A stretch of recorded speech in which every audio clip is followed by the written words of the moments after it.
Today we're repairing the instrument cluster of a McLaren 650S. The fault is that the tachometer needle doesn't move after starting the car. We've already installed it on the car for testing. As you can see, the tachometer needle doesn't move after starting or when the car is moving. Now we start the repair. First, we'll take it apart to check the PCB. There are no signs of previous repairs, so this should be the first time it's being fixed.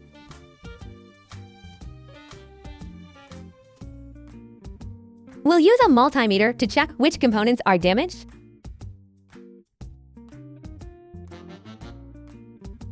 Now we've found the problem. The capacitors around the MCP-3017 chip are shorted. This shouldn't happen. Let's address this problem first to check if it's what's causing the tachometer needle not to move. We'll remove this capacitor to check if there is still a short.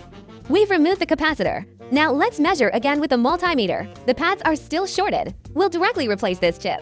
We'll use a hot air gun to remove it. Temperature settings are crucial when heating the chip. We'll set the temperature to 360 degrees and avoid heating it for too long. Otherwise, the chip may melt. Better to cover the surroundings if you are not used to this. Now we've removed the faulty chip and replaced it with a new one. This is the faulty chip.